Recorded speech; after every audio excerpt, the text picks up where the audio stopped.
Okay, continuing on with our exploration of extremes on closed interval. We're gonna be looking at a few more like a definition and a theorem, and then we're gonna get back to the example that we started with cutting the wire into two pieces. Okay. So first of all, we've determined from the previous video that we basically need to be looking for local extremes or endpoints, and the local extremes are going to probably happen when the first derivative is either 0 or undefined. So our first thing here is a definition. We're going to define the term critical number of a function f as an x value c for which either f prime of c is 0 or f prime of c is undefined. So a critical number for a function f has to do with its first derivative. We look to see where the first derivative is either 0 or undefined. Now, it turns out that for derivatives, being undefined and being discontinuous are pretty much the same thing. It's really hard to be discontinuous but defined for a derivative. That pretty much never happens. So this is kind of like saying that the function's either got a horizontal tangent or it's got, or the derivative's either got a horizontal tangent or it has a discontinuity. But we don't really have to think of it in terms of discontinuities. We really just have to look to see where it would be undefined. So next is a theorem, which is this theorem is often attributed to Fermat, who is a famous mathematician from Europe.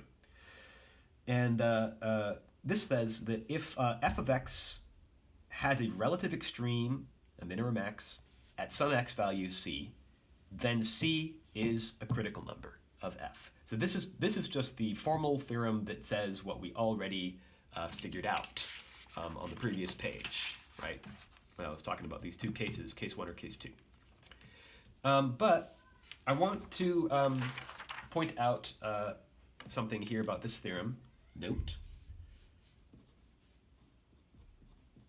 The converse of this theorem, converse is not always true. So the converse means whenever you have an if A then B, converse is like if B then A. So this is saying if f of x has a relative extreme, then it's going to be at a critical number. But the converse would be if you have a critical number, it's a relative extreme. That's not always true. You can have critical numbers that are not relative extremes. So here's an example, example 1. If you have a graph that does that, like for example the x cubed graph, then there is an example of a point where the derivative is going to be 0, and yet that is neither a minimum nor maximum. So that's going to be a critical number, but it's not a local extreme. Here's another example.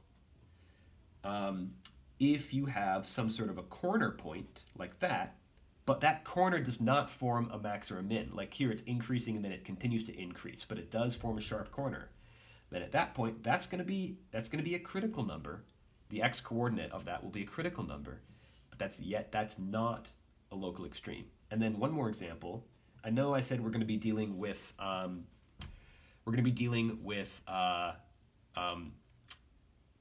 pretty much with continuous functions, but later in this chapter we're going to be dealing with functions that are not necessarily continuous.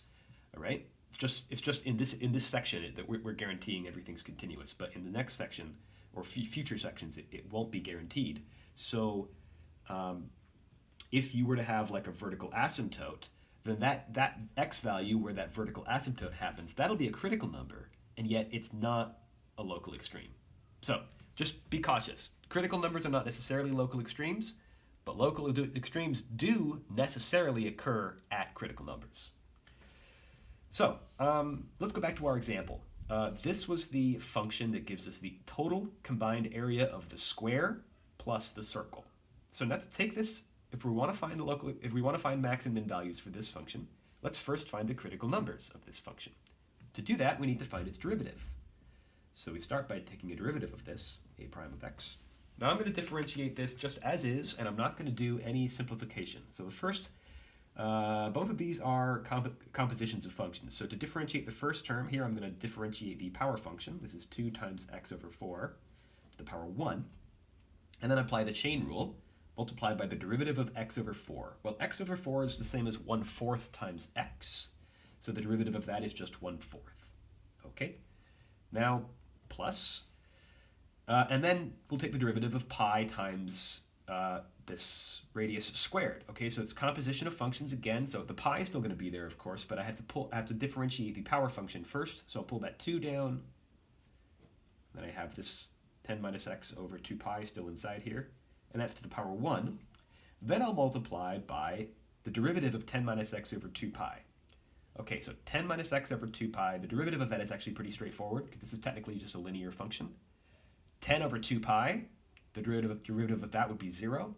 Then we have negative x over 2 pi, and that's just a negative 1 over 2 pi times x. So the derivative of that is just negative 1 over 2 pi. So that's just, kind of like the derivative of x over 4. It's just the constant multiple. That's what you get. So there's our derivative, and now we're going to just simplify this up a little bit, because what we're going to have to do is set this equal to 0 and solve it. So 2 is going to go into 4 2 times. This first term is going to be x over 2 times 4. So this is x over 8. And then this second term is going to be negative, because there is a negative that showed up from the chain rule over here.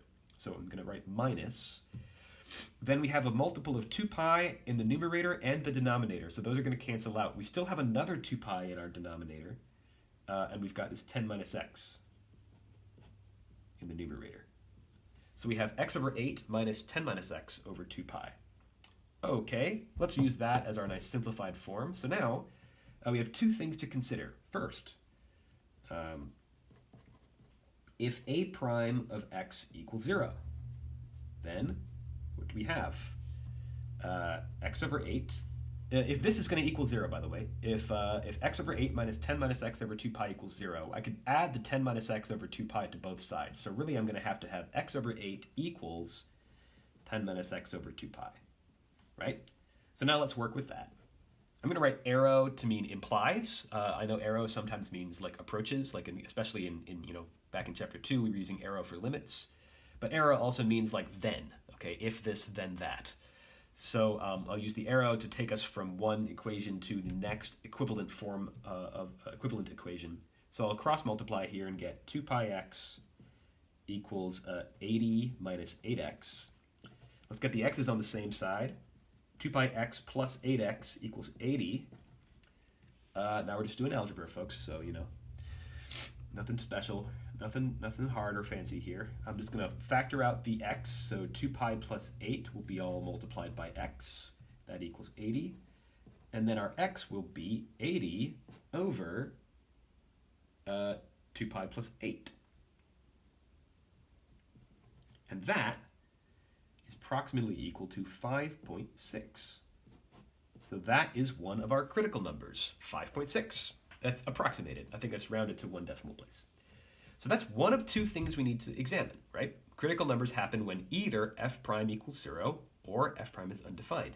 So now we need to think about when would f prime be undefined. If it's not called f, it's called a right now for this example. If a prime of x is undefined, then what would x equal? Well, let's look at our a prime, right? It was this. Here's our a prime. I'll write it over here. That's our a prime right there. When would this be undefined? Well, are we ever dividing by 0? No. We don't have any square roots or anything like that. This is just a linear function. This is just linear, so this is never undefined. Then actually that never happens. So this is in this example in particular, we don't get any more critical numbers from this possibility. Okay, you always, and this is important, folks, you always have to consider both possibilities, that the derivative is equal to 0 or the derivative is undefined. You have to at least consider that possibility to make sure that you found all the critical numbers. When you're doing an assignment, if you write down the derivative equals 0 and solve that and get some answers, and if you never say anything in your work, if you never write down anything about whether or not the derivative is undefined, I will take off a point, okay? Because you need to consider that possibility. Now, it is sometimes the case, like in this example, that never happens. but you need to at least write that down. Okay, so in this case, the only critical number we have is when x equals 5.6.